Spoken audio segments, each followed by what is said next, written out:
आज हम लोग दान का दूसरा भाग पढ़ रहे हैं। जो बड़ी दया का उदाहरण, वह पैसा एक उपाय करण। जो बड़ी दया कर दे यही उसका उदाहरण है। जो एक पैसा उसे कोई उपाय करके दे देता है, वही उसके लिए कोई उपाय कर दे, कोई उसे एक पैसा दे दे, वही उसके लिए बहुत दया का उदाहरण होगा। फिर कहते हैं, मैंने झुक नीचे को देखा। जब मैंने झुका तो नीचे देखा। मैंने झुक नीचे को देखा तो झलकी आशा की रेखा। विप्रवर स्नान कर चढ़ा सलील, शिव पर दुर्वा दल तंडुल तिल।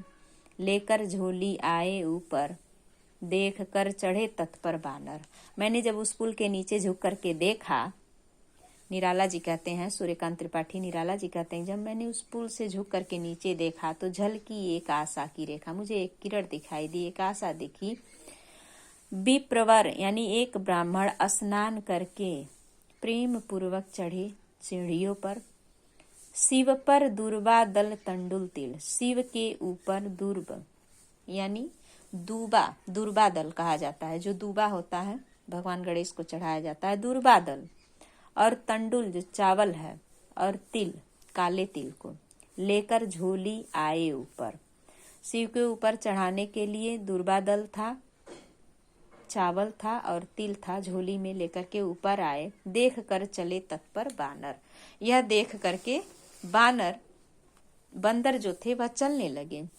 द्विज राम भक्त भक्ति की आस। वह ब्राह्मण, द्विज यानी ब्राह्मण, राम भक्त थे और भक्ति की आस में भजते शिव को 12 मास। और शिव को 12 महीने भजते यानी भजन करते, स्मरण करते। कर रामायण का पारायण, पारायण यानी रामायण का पाठ पढ़ते थे। जपते हैं श्रीमन नारायण। और रामायण का जब पारायण, एक पारायण 2 पारायण पढ़ लेते थे तो श्रीमन नारायण, नारायण का जाप करते थे। दुख पाते जब होते अनाथ, कहते कपियों के जोड़े हाथ। कहते हैं दुख जब वह पाते तो अनाथ समझते और अपने कपियों यानी बंदरों को हाथ जोड़ करके कहते, मेरे पड़ोस के वे सज्जन। वह ब्राह्मण कह रहे हैं कि उस ब्राह्मण को जब दुख पाते तो होते अनाथ, ऐसा प्रतीत होता कि उनके आसपास कोई नहीं है। और कपियों के हाथ यानी कपि यानी बंदरों को हाथ जोड़ करके कहते, क्या कहते, मेरे पड़ोस के वे सज्जन। मेरे पड़ोस के वह जो सज्जन थे वह कहते, करते प्रतिदिन सरिता मज्जन। सरिता मज्जन का अर्थ होता है, सरिता यानी नदी है, मज्जन स्नान करना। वह प्रतिदिन नदी में नहाते, स्नान करते। झोली से पुए निकाल लिए, बढ़ते कपियों के हाथ दिए। और अपने झोली से एक पुए निकाले, पुए बना करके ले गए थे दान पुण्य करने के लिए। कपियों यानी बंदरों के हाथ में दे दिए। देखा भी नहीं उधर फिर कर, जिस ओर रहा वह भिक्षु इतर। एक बार भी देखे नहीं वह मुड़ करके, जिस ओर रहा वह भिक्षु यानी भिखारी, कंकाल शेष दुबला पतला मनुष्य बैठा था, उधर एक बार भी मुड़ करके देखे नहीं।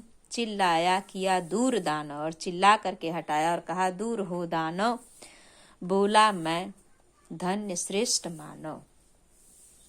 कहते हैं कि फिर लास्ट में बोलते हैं, अंतिम में बोलते हैं कि मैं ही मानव सबसे श्रेष्ठ हूँ, धन्य है श्रेष्ठ मानव। ऐसा कहते हैं सूर्यकांत त्रिपाठी निराला जी।